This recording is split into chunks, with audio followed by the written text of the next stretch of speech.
What is up, everybody? Welcome to CRL Chart Request Live. It's the show with hot questions and even hotter charts. I just made that up off the top of my head. How are we doing, Pat? Not too bad, not too bad. I just messed up my screen a little bit. I didn't know how to search symbols there. One second, but doing well. How you doing? You should be able to just search and just type it anywhere on the chart, right? Yeah, you can do it that way. Yeah, I I think think we're good. so. Okay, yeah, we're good. Oh All yeah, right. you're right. Okay. Cool. So we already have a few questions. I told you all if you want to cut the line, email us questions at stockmarketmedia.com. A few of you have done that. So let's jump right in.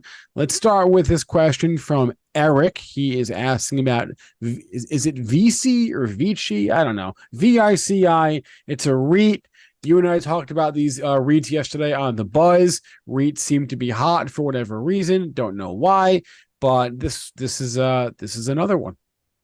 Yeah. So as Spencer mentioned, I do a scan every week where I look for trending tickers on social media, and on my scan this past week, noticed a ton of REITs, and it was kind of a head scratcher because REITs haven't been especially volatile. They haven't been moving up or down too much. So couldn't really understand why they were catching so much attention on social media. Maybe there's a move brewing, but let's bring it back to Vici here or VC, whatever we want to call it. I like this one. And this is what I was talking about with the whole sector. The whole real estate sector is getting real pinched up. If we just real quick, um, it's getting pretty tight in here. So I wouldn't be surprised if we're talking about REITs in a week or two. But back to VC. Yeah, I mean, ideally, I'd like to see it get above these highs here. You can see it kind of failed. We kind of had a fail breakout here in August of last year when the whole market had that nasty fail breakout. So I would like it a little more if it got through this level here. This, what is it? 30, call it 33, 32, but acting pretty well and really tightening up there. So when you see anytime you see that sort of tightening action, it kind of suggests that potential energy is getting built up for an eventual resolution. It's almost like when you're tightening a spring, and the tighter it gets, the more potential energy gets built up, and then when the pressure point gets removed, it flies. So what do we got next? We got a couple good ones here from Andrew. Let's start with Comcast, which is for as large a company as Comcast is, I don't spend a whole lot of time thinking about its stock or talking about its stock. Maybe What because is the of ticker there? it's I C always forget that one. exactly my point. CMCSA. It's so damn long. But I don't know. It's a cable company. So not super volatile, but it's on Andrew's radar for some reason. Yeah, I used to live in Philadelphia, and Comcast is huge there. Oh I yeah, believe it's headquartered there. I think it is too. So they have two giant skyscrapers, beautiful buildings. I think they built another, but broke out of this downtrend here at the end or the start of this year, and then you had that retest here. I like it. It looks pretty good. I mean, not a crazy mover, not a super volatile stock. As you kind of mentioned, Spencer, it's it's a cable company. It's probably in communications, I'd imagine. Yep. Probably pays a dividend. Not it's not going to be the hot moving stock. It's not an AI stock or any of that, but acting well. And I don't think it's going to retest those October lows anytime soon. It's got a little shelf of resistance here. Former highs from May, around 42, call it. But yeah, I think path of least resistance is higher for that one. What about Datadog? This one's interesting because this is a growth stock tech company, software as a service, and unlike many tech stocks, is not at a 52-week high, but getting close. Yeah, getting very close. So looks like what, 11-month or 10-month highs today? Yeah. Coming out of this little base, it's not even a month, maybe. Yeah, about a month it took to form here. And it's just starting to break out today. Nice move today. In terms of resistance, I could see it going back in the short term to 119 on this move. I think it could get there. Be Okay. interesting to see what short interest is on that. I don't know if you can pull that up, Spencer, but I can. um, that would definitely be interesting. I'm And seeing oh, 1 second. I am seeing 3.75%. So basically zero. okay, yeah, not too aggressive. Yeah. Yeah, I'd be watching that 118 level. I would probably be a seller there if I was already long this. But I think that might act like a magnet. I mean, not only is it the August highs, it was also support for the first half of the year, pretty much, or first quarter of the year in 2022. So, former support, now resistance. I'd be a seller there if you're long, but I think it will get there. This one's interesting here. Immunogen, IMGN. This is from Jeff. This company announced they had a ovarian cancer drug, they had a very successful phase 3 trial that they announced in early May. And this is sort of why, like, anytime I doubt technicals, a chart like this sort of like brings me back in, because here you have a stock that's gone from $3 to as high as 20 in the span of basically a month and a half. But that 20 is either by luck, coincidence, or technicals, the same price that this thing was at. That's like the all-time high from 2013 or 2015. Like the highs were right in that area. So we just so happened to shoot up to the area, the same highs from I think a decade ago. Yeah, I mean that's really the level, and it has been 2013, 1992. I don't know what happened here. Obviously, is the Oh, dot-com bubble, dot com and schmotcom. Yeah. right. And keep in mind, this is a monthly chart, so this is really long term. We're looking all the way back to the 90s, pretty much here. Um, it's a biotech. It's going to be probably very news driven right now. But it is interesting how it hit that level, and just, that's when you started finally seeing some selling. I don't think you can get too excited as long as it's below that $20 level, because a lot of the move's already been captured. But Yeah. if it gets above, then maybe you're talking. I mean, that level was tested 3 times and over the course of 3 decades, pretty much. So a breakout would be really, really good. And you're probably talking about a return to those dot-com bubble highs. Goodness gracious. Yeah, it could have one of those doubles. But how much is this thing up? Like, wait, 2 weeks ago it was up 153% on the week. Wow. Last week No, it was no, no, no, no, no, 38%. no, no, no. The big move happened in May. Oh, I'm sorry. I'm Yeah, looking at monthly, right? right. Yeah. So 153% in May. Yep. You're right. Yeah, I guess Wow. congratulations if you bought the stock in 1999, because you're back to break even more or less. So Yeah. cool. Yeah. um, okay, here's a great one from Wavy. He's asking about XME, the metals and mining ETF. We need more ETFs on this show. We need not enough Yeah. ETFs. Not enough We we ETFs. we sure do. And shout out to Wavy. I like this one.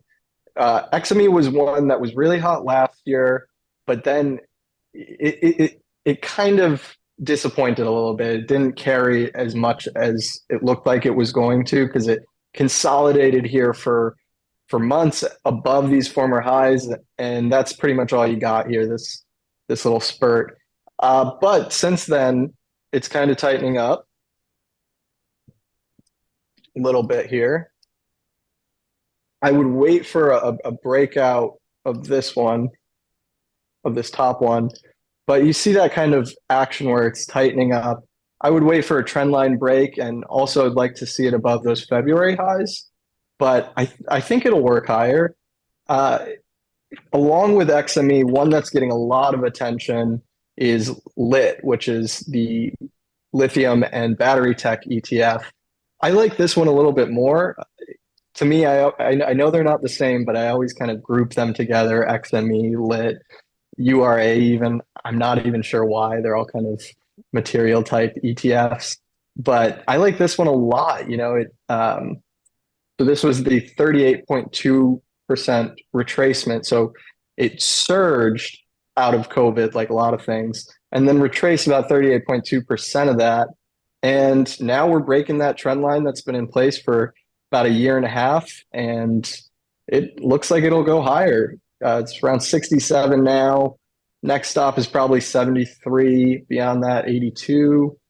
And then all-time highs around $97. So if you like XME, I would prefer this one too. I know it's not exactly the same, but and we can look at URA too.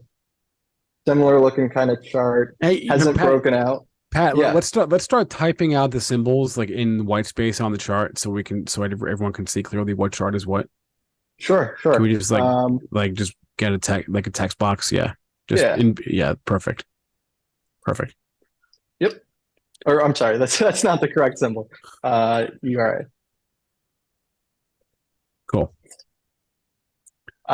So similar look here. A lot of these metal or mining type ETFs have been in a downtrend, but they're coming out of it. Some of them.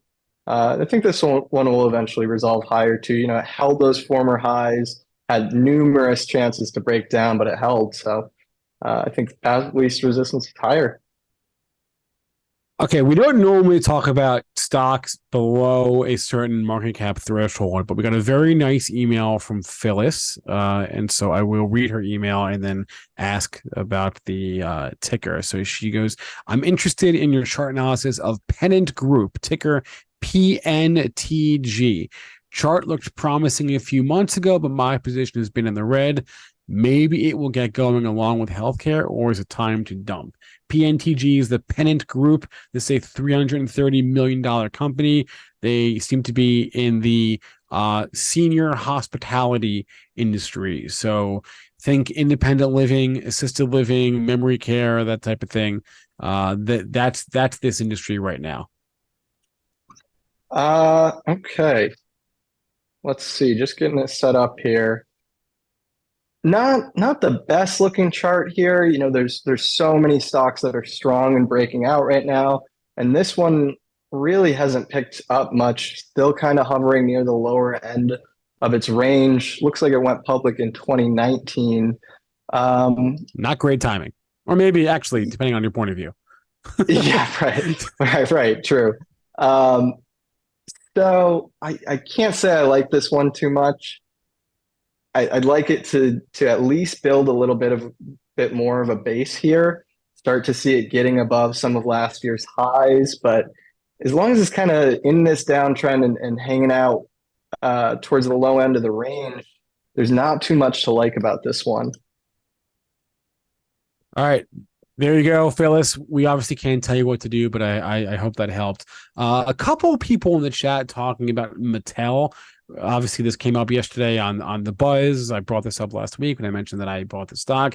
I have absolutely no thesis or no confidence in what this stock would do beyond, I don't know, Monday of next week, right? Monday or Tuesday, probably Monday.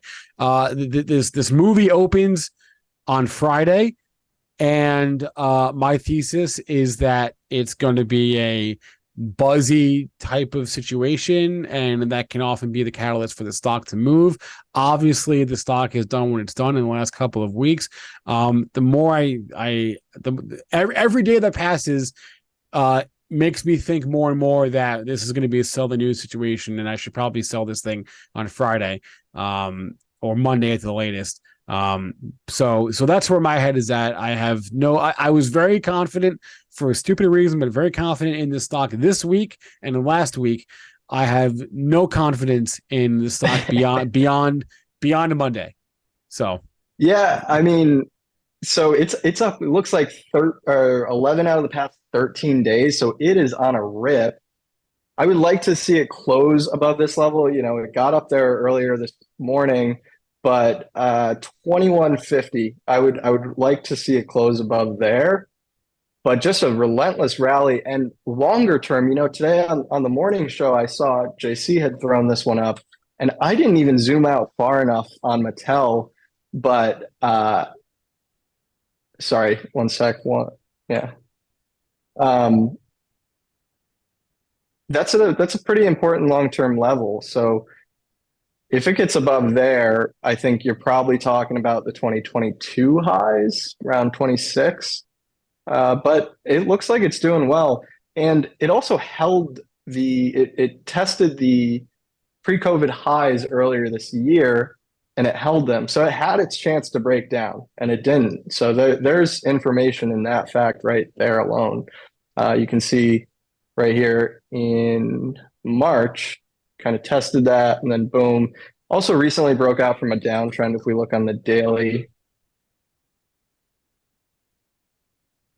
Maybe we should just discuss my exit strategy or lack thereof. My cost basis is 1773. So you're long this one. Oh yeah. I bought this thing like 2 weeks ago. Nice. I literally actually the low of the recent move, like that, the bottom of that, like the most recent low, like before it got brewing, like that was me. Wow, nice. No, I would love to take credit for that, but sometimes you get lucky, and that's what that was. Because I had thought about buying it for like 2 weeks, and I was waiting and waiting. I was like, oh, screw it, I'll just buy it. And, I saw the higher, I saw the higher lows, but I didn't know that was going to be the low. Anyway, point is, 1773 is my cost basis. That's my entry point. In the past, wow, very nice. In the past, I've done like, trailing 10, 15, 20% stops. I don't have sell half of Mattel on Friday. That's actually that might be the move, Jeff. Sell half on Friday. That actually may be the play. That is actually my favorite thing to do once the position's working is sell half, move your stop to break even, because you can sleep soundly because even if that thing goes to zero, it's stopping you out. If you've already sold half, then you can't lose on the trade. Can't lose as long as your stops hold. That's right. But I think if it busts above here, Spence, I wouldn't be a seller until 24. So if it gets above 2150, it's probably going to 24, 25 even. Okay. 24. Yeah. All right. Let's come back to this on Thursday show. see where things stand. Okay, let's go to the chat now. We have a few questions there. What is here's H Chan ENVX. I feel like I should know this one. Why should I know that one? It's $3 billion electrical company. Sure. Enovix. I don't really know it, but so he said it was an electric car company? No, electric equipment. Right? Electric equipment. Not electric equipment. Yeah, like okay. This is like lithium and batteries and that sort of thing, I think. Yeah, so it looks like not a bad chart. Certainly been on a rip.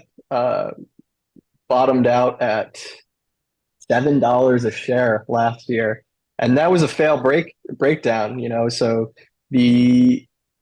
so hit two lows there. Okay, so hit a low in May of last year, and then in January of this year had a nice little fail breakdown where it got below, and then said oops, and just has ripped since. I mean, $7 to $20 where it is now. Testing these highs from October right now. If it gets above there, I think you got an error that'll return back to these summer highs or August highs around here. That's around $25 a share. But these levels can act like a magnet, and you can kind of see how 25 has been an important level. Let me draw it here.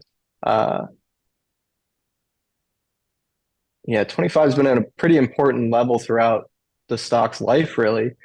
Got up here, sold off, pretty sharp sell-off too.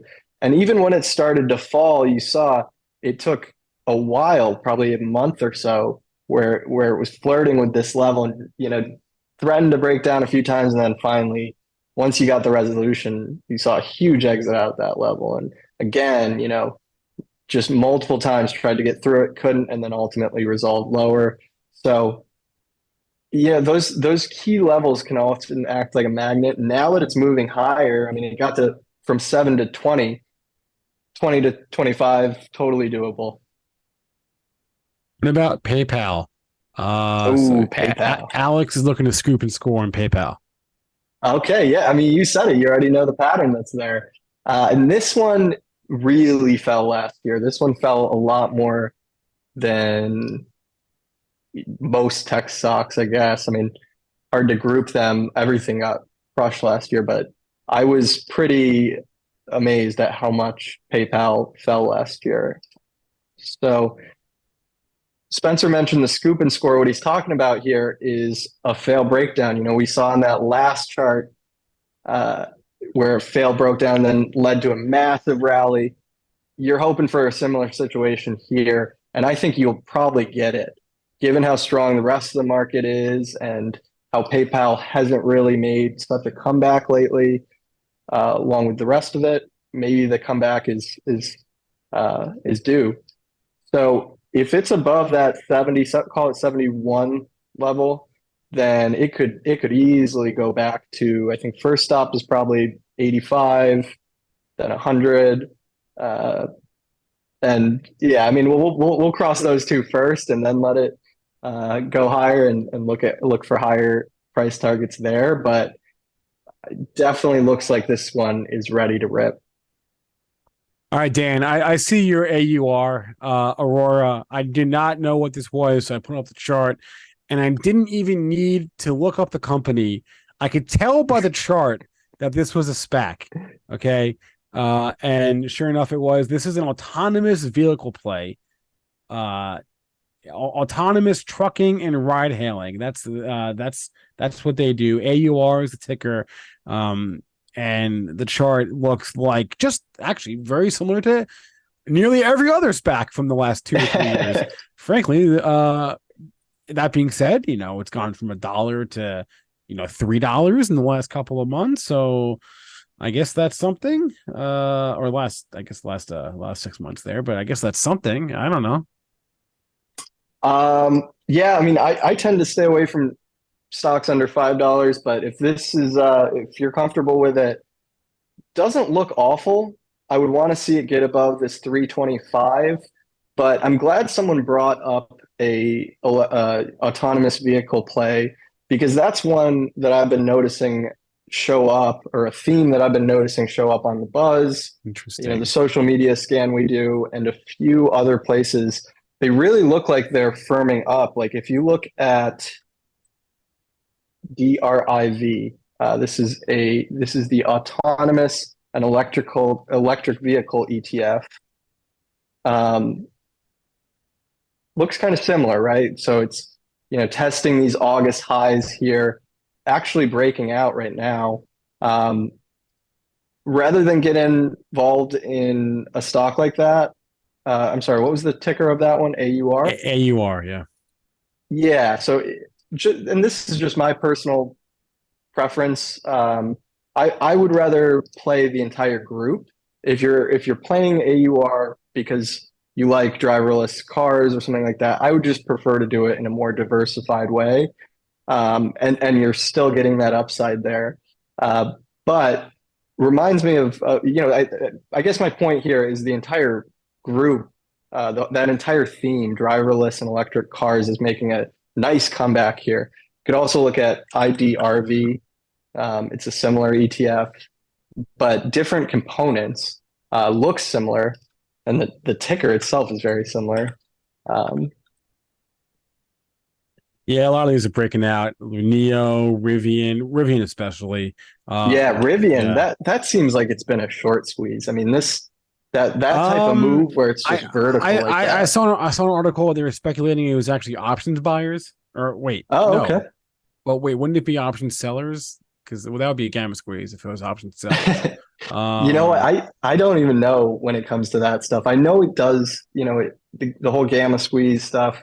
I know it does impact the market, but in terms of specifics, I'm not sure. All speculation. We have no idea. Maybe we'll find out in a little bit why the stock has gone from what, $11 to $25, $26 in the span of a couple months. Maybe we'll find out. Maybe we won't.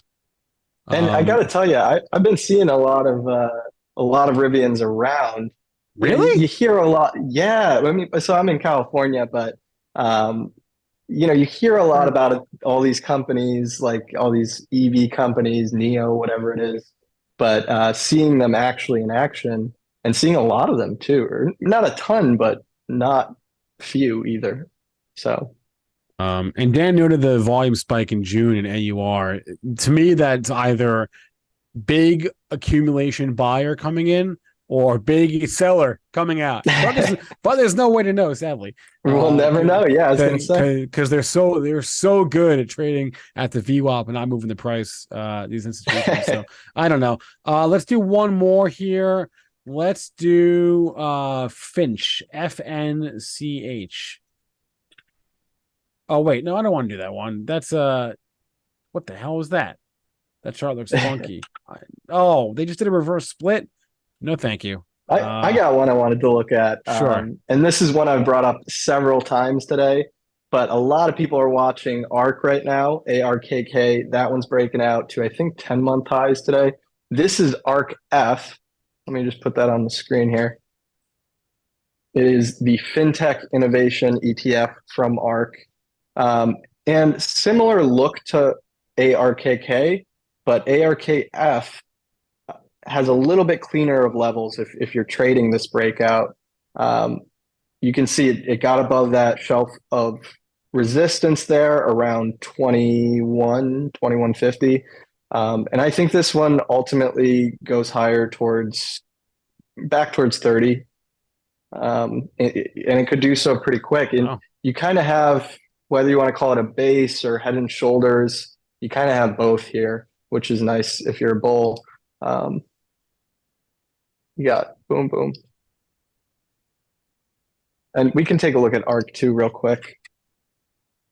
ARKK. I feel like it's not really a bull market until until Kathy is making new 52-week highs or beyond. Yeah, it's funny. Arun Chopra, he's got this great chart.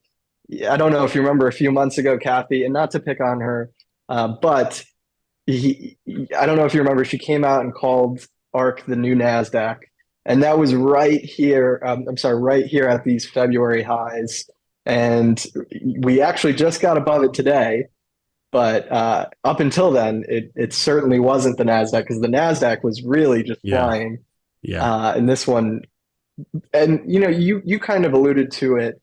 We've had a lot of comeback stories so far this year, but this is one that you really haven't seen that comeback yet. It's firmed up along with the rest of the market, but I'll stick with what you said. It's not a bull market till the ARK stocks join. Not a bull market till the ARK stocks. That's right. And we looked at PayPal earlier. That's one that's in both of these ETFs, ARKF and ARK. So a lot of whole theme. A lot of overlap. Yeah. Okay, we've mentioned the buzz a few times on this show. If you don't know what that is, it is the new scan that is part of the Chart Report Private Access, which is our premium offering. If you want to learn more about that, I'm dropping a link in the chat to sign up. If you don't want to sign up just yet, if you want to know a little bit more about the buzz and how it works, this other link I'm going to drop in the chat right now is for a webinar. This is the second one of the two. This is for a webinar, a free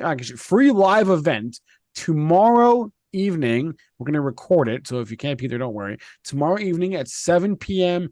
Eastern time. I just dropped the link in the chat. It's signup.thechartreport.com/webinar-July 12th. That's tomorrow. Pat and I are going to be going over the buzz, what it is, how it works, how you can find ideas to make money from the buzz. That's a totally free event happening tomorrow night. If you sign up, you'll get the recording, even if you can't go. If you're like, you know what, screw it, I already want the buzz, I'm for it, then go to that first link. That's how you sign up. We have free trials going on, so that's how you can learn more about that. And Pat and I will be back on Thursday for another edition of CRL. Busy week for us here.